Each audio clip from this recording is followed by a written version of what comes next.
कुछ स्वादिष्ट है बनाना तो PlayRecipes.com पे जरूर है आना। माधवपुर नाम के गांव में राघव नाम का एक आदमी रहा करता था। वो बहुत गरीब था। उसके पास खाने के लिए भी पैसे नहीं थे। वो हर रोज बहुत मेहनत किया करता था और बड़ी मुश्किल से अपने बीवी और बच्चों का पेट पालता था। ऐसे ही एक दिन उसकी पत्नी निर्मला उससे बोलती है, अजी सुनते हो, आप बाजार से आओगे तो जरा सब्जियां लेकर आना, घर में कुछ भी नहीं है। हाँ, देखता हूँ। अब राघव सोच में डूब जाता है क्योंकि उसकी जेब में सिर्फ 10 रुपए थे। वो सोचते सोचते घर से बाहर निकलता है और बाजार में जाकर खड़ा हो जाता है। उसके पास पैसे ना होने के कारण वो सब्जी नहीं खरीद पाता। वो वहां से काम पर निकल जाता है और शाम को काम से लौटते समय बहुत देर गांव के एक हैंडपंप के पास खड़ा होकर सोचने लगता है, रात को अगर मैं देर से घर चला जाऊं तो मेरा बेटा कुछ ना कुछ खा के सो जाएगा और कुछ घर ले जाने की चिंता भी नहीं होगी मुझे। कितना बदनसीब हूं मैं, मेरे बच्चे को ठीक से खाना भी नहीं दे सकता। राघव वहां से निकलकर घर आता है।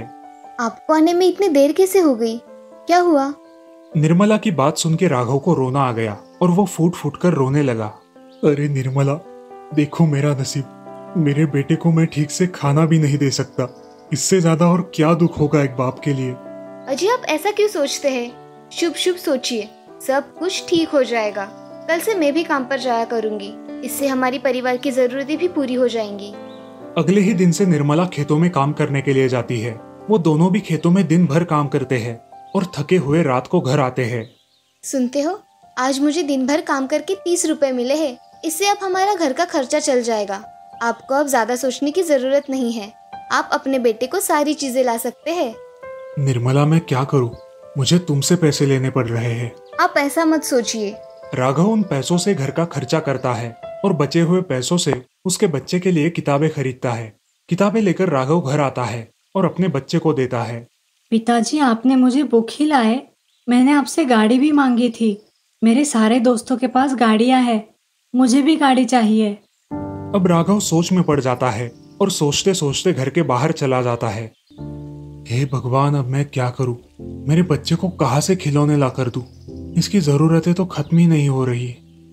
राघव हैंडपंप के पास खड़ा रहकर खुद से बातें कर रहा था और मन ही मन सोच रहा था, अब मैं क्या करूं जिससे मैं सबकी जरूरतें पूरी कर सकूं। तभी उसे उस हैंडपंप से आवाज आती है। कौन है? यह आवाज कहां से आई? राघव, मैं हूँ हैंडपंप। मैं तुम्हें आवाज दे रहा हूँ। आप बोल सकते हो?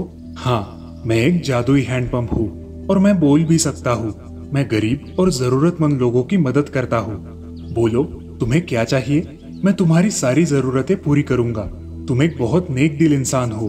आपने मुझे इस काबिल समझा, यही मेरे लिए बहुत है। मांगो, तुम्हें क्या चाहिए? तुम जो मांगोगे वो तुम्हें मिल जाएगा।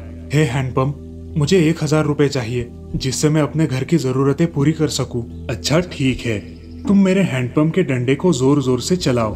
तुम्हें सोने के सिक्के मिल जाएंगे जिनसे तुम्हें बहुत सारा पैसा मिलेगा। राघव हैंडपंप के डंडे को जोर जोर से चलाने लगता है और तभी उस हैंडपंप से सोने के सिक्के बाहर आने लगते हैं। राघव अचरज से वो सब देखता है और वहां गिरे सारे सोने के सिक्के जमा कर लेता है। हे जादुई हैंडपंप, आपने मुझे इतने सारे सोने के सिक्के दिए, इसलिए धन्यवाद। मैं आज ही सोनार के पास जाकर इन्हें बेचकर अपने बेटे की जरूरत की चीजें खरीदूंगा। अब राघव वहां से चला जाता है और सोनार की दुकान में जाकर उन सोने के सिक्कों के बदले पैसे लेकर आता है। उन पैसों से वो घर की सारी जरूरत की चीजें खरीद लेता है और अपने बच्चे के लिए खिलौने भी लेता है। सारा खरीदी किया हुआ सामान लेकर वो घर जाता है और अपने बीवी बच्चों को दिखाता है। पिताजी, आप ये गाड़ी मेरे लिए लाए हैं? हाँ बेटा, तुम्हारे लिए लाया हूँ। तुम्हें चाहिए थी ना, ये लो। अजी, आप ये इतना सारा सामान कहाँ से लेकर आए? अरे वो गांव का हैंडपंप है ना, वो जादुई हैंडपंप है। उससे सोने के सिक्के निकलते हैं और उसने कहा है कि हमें जब भी लगे वो मदद कर देगा। ये बात किसी को पता नहीं है ना? नहीं, वो हैंडपंप सिर्फ जरूरतमंद लोगों की ही जरूरतें पूरी करता है। अब निर्मला और राघव खुशी खुशी रहने लगे। उस गांव में बहुत सारे गरीब बीमार लोग रहते थे जिनके पास इलाज के लिए पैसे नहीं थे। राघव ने उनकी मदद करने के बारे में सोचा। मैं इन लोगों की मदद कैसे करूं? क्या कर सकता हूं मैं इन लोगों के लिए? ऐसा सोच के वो फिर से उस हैंडपंप के पास चला जाता है और उससे कहता है, हे जादुई हैंडपंप, क्या आप मुझे और थोड़े सोने के सिक्के दोगे?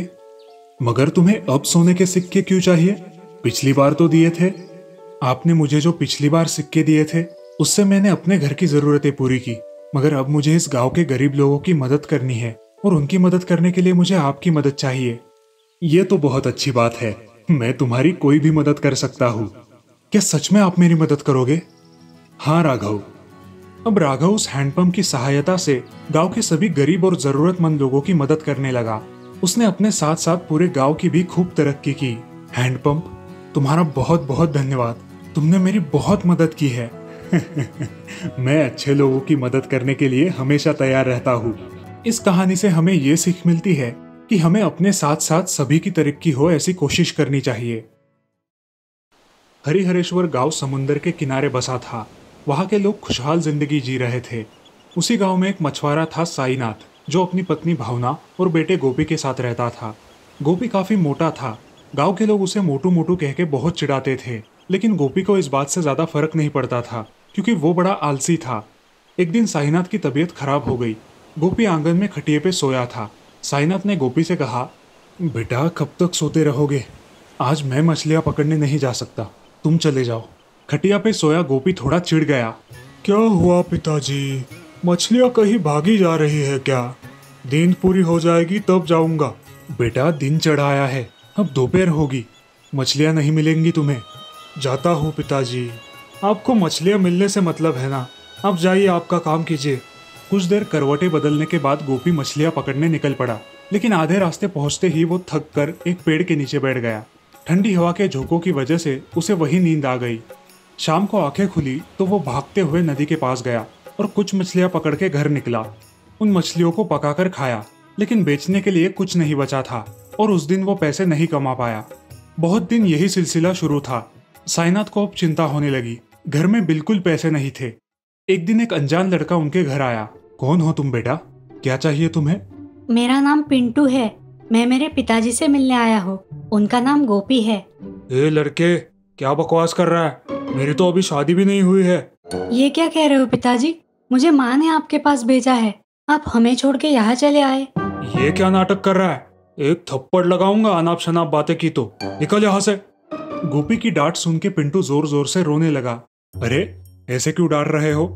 इतना छोटा लड़का है, पता ढूंढते आया है, इसका मतलब कोई तो बात है। मुझे तो पहले से ही शक था, इसका कुछ चल रहा है। चुपचाप जाओ और बहू को ले आओ। मेरा आपके सिवा इस दुनिया में कोई नहीं है। ऐसा कहकर पिंटू जोर जोर से रोने लगा। ना बेटा रोते नहीं, हम है ना। गोपी, तुम्हारे बेटे को अंदर लेके जाओ और उसे अच्छे से नहलाओ। गोपी अपने पिताजी के सामने कुछ नहीं कह पाया और चुपचाप पिंटू को नहाने के लिए अंदर लेके गया। बाद में जब गोपी मछली पकड़ने निकला, बाबूजी मुझे भी मछली पकड़ना अच्छा लगता है, बाबूजी मैं भी आता हूँ। ए बाबूजी किसे कहा? मैंने कहा ना मैं तुम्हारा बाबूजी नहीं हूँ। अरे नासपीटे, ले जाना, छोटा है, क्यों रुला रहा है अपने बेटे को? माँ के सामने गोपी की एक ना चली। पिंटू को लेके वो नदी के पास आया। सुने लड़के, मुझे नींद आ रही है, जरा सोता हूँ, तुम चाहो तो इस जाल से मछली पकड़ लो। पिंटू नदी के किनारे आया और कुछ मंत्र कहने लगा।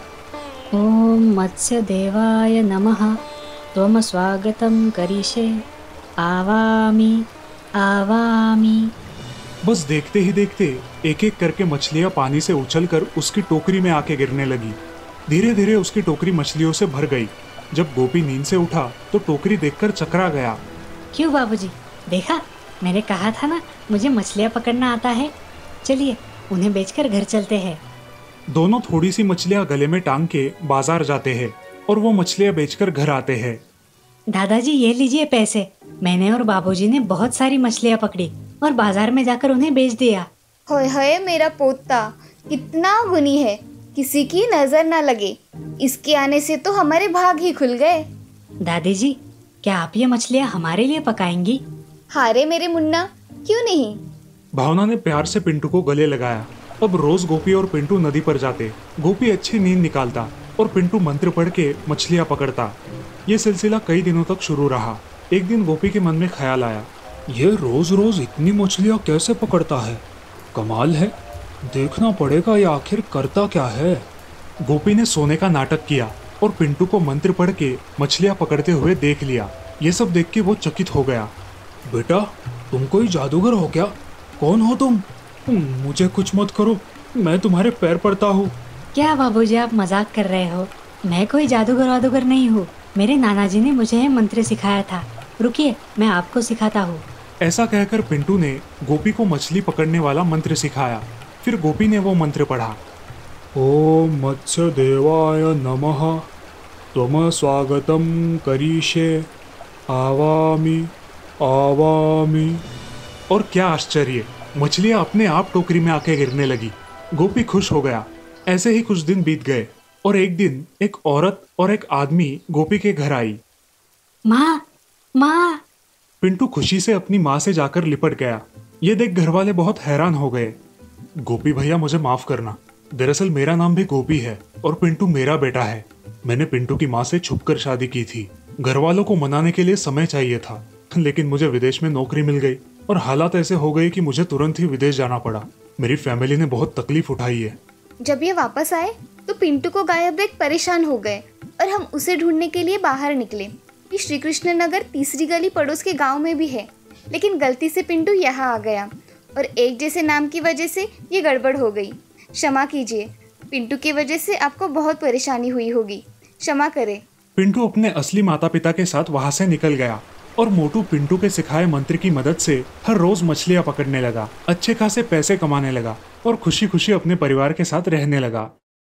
किशन नगर गांव में बहुत सारी सुविधाओं का अभाव था, इसीलिए लोग एक दूसरे पर निर्भर रहा करते थे।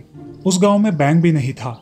गांव में एक कल्लू नाम का शातिर चोर रहा करता था, जो चोरी करता था तो किसी को भनक भी नहीं लगती थी, इसलिए उसकी चोरी से सारे गांव वाले बहुत डरते थे।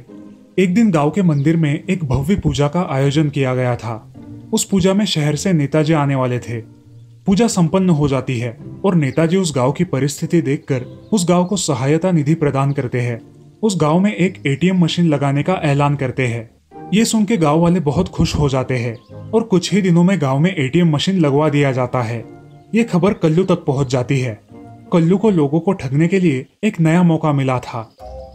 अरे वाह, इस गांव में एटीएम आ रहा है, मुझे तो बिना मशक्कत किए ही पैसे मिल जाएंगे। अच्छा है।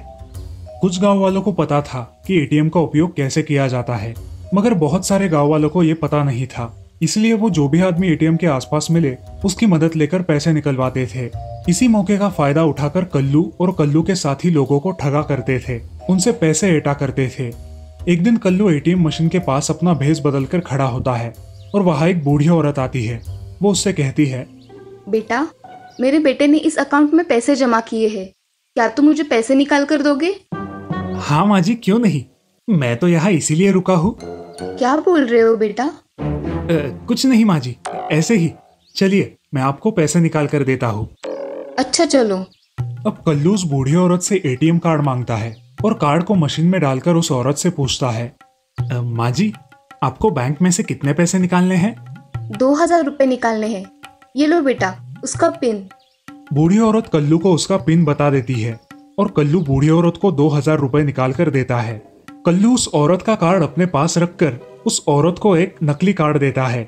औरत वो पैसे गिनती है और कार्ड लेकर घर चली जाती है। उसके जाते ही कल्लू एटीएम में उसका कार्ड डालता है और उसका पिन डालकर उसके अकाउंट से सारे पैसे निकाल लेता है।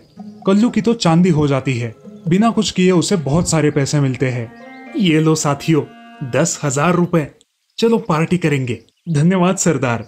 कल्लू और उसके साथी इसी तरह रोज लोगों को लूटने लगे। उनके खिलाफ कई सारे गांव वालों ने पुलिस कंप्लेंट्स की। पुलिस भी अब उन्हें ढूंढने लगी थी। गांव में ऐसा ही चलता रहा। अब कल्लू के साथी पुलिस का ध्यान हटाने के लिए गांव में लूटपाट और चोरियां करना शुरू करते हैं। एक दिन कल्लू भेष बदलकर एक ऑटो में जा रहा था। उसका बटवा ऑटो में गिर जाता है और कल्लू उस ऑटो से उतरकर निकल जाता है।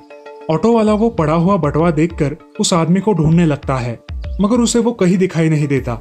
आखिर वो ऑटो वाला वो बटवा खोलकर देखता है, ये जानने के लिए कि वो बटवा किसका है। उस बटवे में बहुत सारे एटीएम कार्ड होते हैं। ये कैसा आदमी है, इतने सारे एटीएम कार्ड लेके घूमता है? एक ही आदमी के पास इतने अलग अलग नाम के एटीएम कार्ड कैसे हो सकते हैं? ऑटो वाला हर रोज की तरह अपनी ऑटो एक जगह खड़ी कर देता है जिससे उसे सवारी मिल सके। तभी उसे कल्लू दिखाई देता है। साहब, ओ साहब, आप उस दिन मेरे ऑटो में आए थे ना, आपका ये बटवा इस रिक्शा में ही छूट गया था, ये लीजिए। धन्यवाद भाई, तुमने मेरी बड़ी मदद की। साहब बुरा ना मानो तो एक सवाल पूछूं? हाँ पूछो ना भाई। आपके बटुए में आपका कार्ड कौन सा है, क्योंकि इतने अलग अलग नाम के कार्ड्स हैं। अरे भाई मेरा बिजनेस है ना, इसलिए अलग अलग लोगों के कार्ड रखने पड़ते हैं। ओह अच्छा अच्छा भाई। चलो आज कहाँ जाना है आपको? यही बस स्टॉप के पास जाना है। तभी एक बूढ़ा आदमी वहां आता है। बेटा मुझे भी बस स्टॉप पे जाना है और एटीएम से पैसे निकालने हैं, क्या तुम मेरी मदद कर दोगे? हाँ जरूर करूंगा, आप बैठो, मैं आपको पैसे निकाल दूंगा। अब ऑटो में कल्लू और वो आदमी बैठ जाते हैं। ऑटो वाला उन्हें बस स्टॉप पर उतार देता है और पैसे निकालने के लिए नीचे उतरता है। अरे रहने दो, मैं निकाल दूंगा, उसमें क्या तकलीफ है, मैं निकाल दूंगा, तुम जाओ। ऑटो वाला वही पास में ऑटो खड़ी कर देता है और किसी सवारी का इंतजार करने लगता है। तभी उसे नजर आता है कि कल्लू उस आदमी को पैसे निकाल देने के बाद भी बहुत देर तक एटीएम के पास खड़ा है। वो बूढ़ा आदमी ऑटो वाले के पास आता है। निकाले बाबा अपने पैसे? हाँ बेटा निकाले पैसे, मगर बैलेंस कितना है वो चेक नहीं किया। कार्ड ले लिया ना बाबा? भूल गया बेटा, अच्छा हुआ तुमने याद दिला दिया। अब ऑटो वाला और वो आदमी एटीएम में जाते हैं। कल्लू वहां से पैसे निकाल रहा था। ऑटो वाले को देखकर वो चौंक जाता है। साहब आपने इनका कार्ड लिया था, वो वापस नहीं दिया। हाँ ये लो। मेरा काम तो हो गया। ऑटो वाला और आदमी वापस चले जाते हैं। ऑटो वाले को कल्लू पर शक हो जाता है। बाबा आपका मोबाइल दिखाइए जरा, कितने पैसे निकाले वो मैसेज आता है। ये लो बेटा। बाबा आपने पहले 5,000 निकाले और बाद में 40,000 निकाले हैं। क्या बोल रहे हो बेटा? मैंने तो सिर्फ 5,000 निकाले, 40,000 मैंने नहीं निकाले। क्या? ऐसे कैसे हो सकता है बाबा? जरा रुकिए, हम इस आदमी पर नजर रखते हैं, देखते हैं कि ये क्या करता है। बेटा मेरा पैसा। बाबा एक काम करो, आप पुलिस स्टेशन में जाओ और कंप्लेंट करो, मैं इस पे नजर रखता हूँ और कुछ लगे तो मुझे फोन कीजिए, मैं इसका पीछा करता हूँ, आप जाइए। वो आदमी पुलिस स्टेशन जाकर पुलिस कंप्लेंट करता है और फिर बाद में बैंक जाकर इसकी जानकारी लेता है। साहब मैंने पैसे नहीं निकाले, मेरे पैसे कहाँ गए साहब? आपने आपके अकाउंट से पैसे निकाले हैं, अब हम इसमें कुछ नहीं कर सकते, आप पुलिस कंप्लेंट कीजिए सर। की है साहब, अब क्या होगा मेरे पैसों का, देखते हैं, अभी आप जाइए। ठीक है साहब। अब वो आदमी घर चला जाता है और उस ऑटो वाले को फोन करता है। बेटा मैंने पुलिस कंप्लेंट कर दी है, अब मैं क्या करूं? बाबा पुलिस को लेकर आप यहाँ पहाड़ी के पीछे आ जाइए, मैं वहीं पर हूँ, जल्दी आइए। अभी पुलिस को लेकर आता हूँ। आदमी उस ऑटो वाले ने बताए हुए पते पर पुलिस को लेकर चला जाता है। पुलिस को देखते ही कल्लू और उसके साथी भागने लगते हैं, लेकिन पुलिस उन सबको पकड़ लेती है और सारा हड़प किया हुआ माल भी जब्त कर लेती है। पुलिस उन्हें लेकर चले जाते हैं और ऑटो वाले को उसकी सजगता के लिए धन्यवाद देते हैं। धन्यवाद बेटा, तुम्हारी वजह से मुझे मेरे पैसे वापस मिल गए हैं। अरे धन्यवाद किस बात का बाबा, ये तो मेरा कर्तव्य है, आप चिंता मत कीजिए, आपको कुछ भी मदद चाहिए तो मुझे बता देना। और इस प्रकार अब सारे गांव वाले निश्चिंत होकर जीने लगते हैं। इस कहानी से हमें ये सीख मिलती है कि जैसी करनी वैसी भरनी, हमें अपने कर्मों का फल हमेशा मिलता है। एक बुरहानपुर नाम के गांव में राघव और सागर ऐसे दो बहुत अच्छे दोस्त रहते थे। वो अपने अपने काम में खुश थे। एक दिन राघव अपनी पढ़ाई पूरी करके शहर चला जाता है और सागर गांव में खेती करने का काम करता है। बहुत दिन बीत जाते हैं। राघव और सागर अपनी अपनी दुनिया में मशगूल हो जाते हैं। राघव को अब नया जॉब मिल जाता है और उसके चलते उसे बहुत पैसों की कमाई होती है। अब वो गांव में थोड़ी बहुत जमीन भी खरीद लेता है। दोनों भी दोस्त शादियां कर लेते हैं। उस गांव में अब सागर और उसकी पत्नी कविता दोनों भी खेतों में काम किया करते हैं और राघव और उसकी पत्नी सुगना दोनों भी बहुत खुश है। राघव को गांव की बहुत याद आती है, मगर इतने पैसों वाला जॉब भी उसे छोड़ा नहीं जाता। देखते देखते उन दोनों की शादी को 1 साल गुजर जाता है और दिवाली की छुट्टियों में राघव 20 दिन की छुट्टी निकालकर गाँव आता है। अरे आओ आओ मेरे दोस्त, कितने दिनों बाद आए हो, अब थोड़े दिन यहाँ पर रुकोगे ना? हाँ हाँ रहूंगा ना, हम पूरे 20 दिनों की छुट्टी निकाल कर आया हूँ। नमस्ते भाभी, चलो आप पहले हमारे घर चलो, खाना हो जाए तो बाद में शांति से अपने घर पर जाना। ठीक है भाई साहब। नमस्ते भाई साहब, कैसे हो आप? आपका सफर कैसे रहा? नमस्ते भाभी, सफर मस्त था। ऐसा कह के वो अंदर चली जाती है और कविता राघव और सागर के लिए पानी लेकर आती है। अरे भाग्यवान, अब क्या पानी से ही पेट भरोगी? चलो खाना परोसो, जोर से भूख लगी है। हाँ हाँ, उन्हें हाथ मुंह तो धोने दो, तब तक मैं खाना परोस देती हूँ। अब कविता खाना परोस देती है। सब खुशी खुशी खाना खत्म कर देते हैं। भाभी खाना बहुत ही लाजवाब बनाया था। हाँ कविता, बहुत ही स्वादिष्ट खाना बनाया है तुमने। गांव आने के बाद राघव भी अब खेती करने लगा था। वो और सागर दोनों मजे से खेतों में काम किया करते थे। ऐसे ही एक दिन काम करते करते राघव बहुत थक गया। अरे सुगना, जरा पानी लाना तो, गला बहुत सूख गया है। ठीक है, देती हूँ। सुगना अपने पास वाले घड़े में देखती है तो उसका पानी खत्म हो गया था। अब वो बोरवेल का बटन स्टार्ट करके वहां से पानी लेने जाती है। बोरवेल के पास जाते ही उसे डरावनी आवाजें सुनाई देने लगती है। वो इधर उधर देखती है लेकिन उसे कुछ दिखाई नहीं देता। बोरवेल का पानी भरने के लिए उसने अपना घड़ा पानी के नीचे पकड़ा और तभी वहां से एक हाथ निकलकर सुगना को उस बोरवेल में खींचने की कोशिश करने लगा। अजी सुनते हो? अरे ये हाथ मुझे खींच रहा है। अरे बचाओ, अरे मर गई मैं तो। अरे छोड़ ना नास पिटे, तेरा क्या बिगाड़ा है मैंने? अरे सुगना, क्या हुआ है तुम्हें? तुम उस बोरवेल में जाकर क्यों खड़ी हो? चलो आओ। अरे ये मुझे अंदर की तरफ खींच रहा है, बचाओ मुझे। अब राघव सुगना का हाथ पकड़कर उसे बाहर खींचने लगता है। राघव के गले का ताबीज देखकर वो भूत उसे छोड़ देता है। अच्छा हुआ जी आपने मुझे खींच लिया, वरना ये बोरवेल तो मुझे मार ही डालता। सुगना और राघव घर चले जाते हैं और सुबह उठकर अपने दोस्त सागर के यहाँ जाकर कल जो हुआ वो घटना विस्तार से उसे बताते हैं।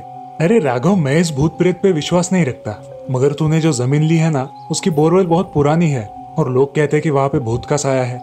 मैं इन बातों को नहीं मानता, इसलिए मैंने तुम्हें बताना जरूरी नहीं समझा। अब क्या करे, सुगना भी बहुत डर गई है। अब खेत में जाने का नाम ही नहीं लेती।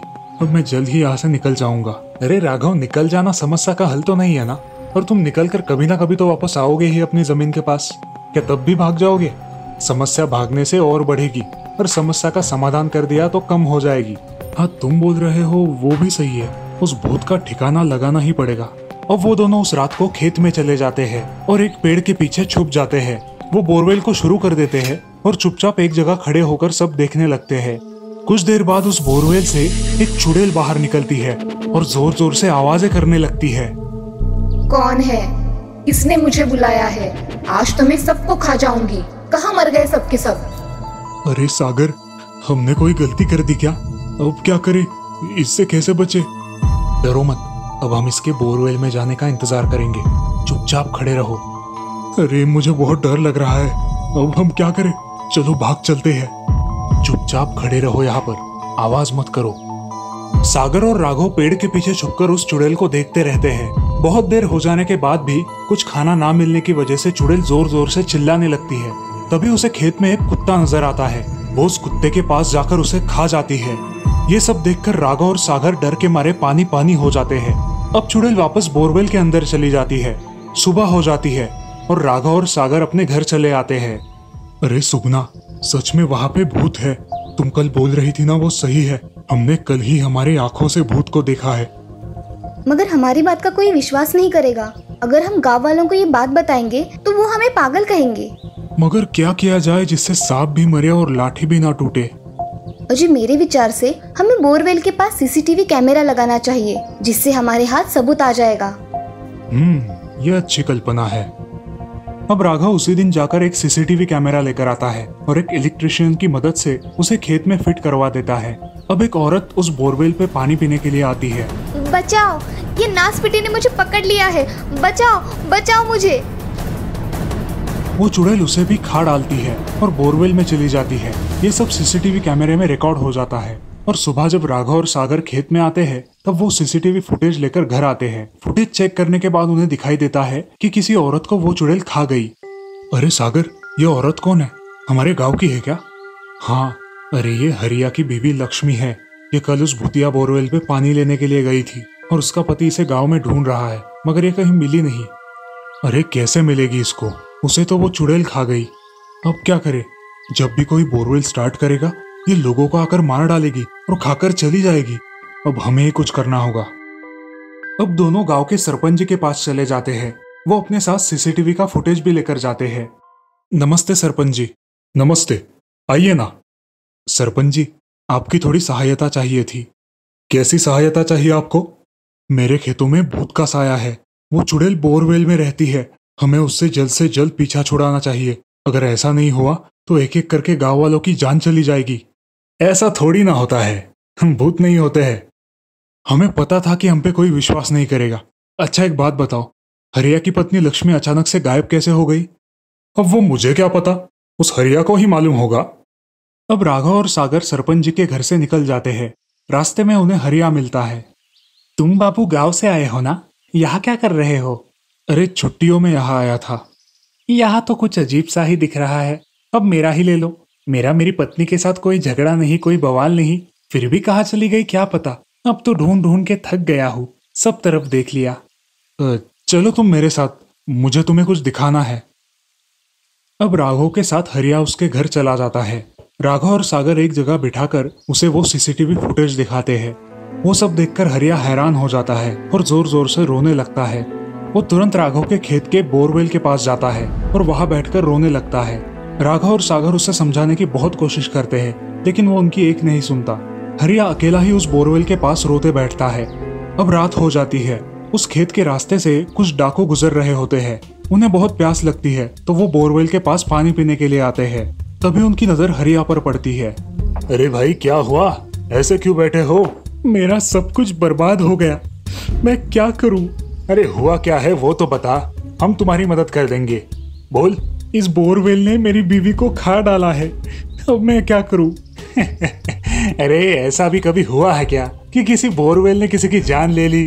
अरे कल्लू, जरा बोरवेल का बटन तो दबाओ। हाँ सरदार, शुरू करता हूँ। कल्लू के बटन स्टार्ट करते ही उस बोरवेल से अलग अलग आवाजें आने लगती है। वो सुन के हरिया डर जाता है और दूर खड़ा रहता है। तभी कल्लू और कालिया पानी पीने के लिए अपना हाथ आगे बढ़ाते हैं और तभी उस पानी में से एक बहुत बड़ा हाथ बाहर आता है और कल्लू को खींचकर वो चुड़ैल खा लेती है। कौन है रे? हम डाकुओं पर हाथ डालने की किसकी हिम्मत हुई? बाहर आओ। अब भूत बोरवेल से बाहर आती है। चल आ गई बाहर, अब क्या करेगा तू कालिया? अरे चुड़ैल जी छोड़ दीजिए, गलती हो गई, छोड़ दीजिए। अब कहाँ गई तेरी बड़ी बड़ी बातें? हाँ, बहुत दिनों से भूखी हूँ, आज पेट भर के खाना खाऊंगी। ऐसा कहते ही भूत उसे खा डालती है। हरिया पेड़ के पीछे छुपकर ये सब देख रहा होता है। कल भी और आज भी मुझे अच्छी मेजबानी मिल गई, अब कल का इंतजार रहेगा।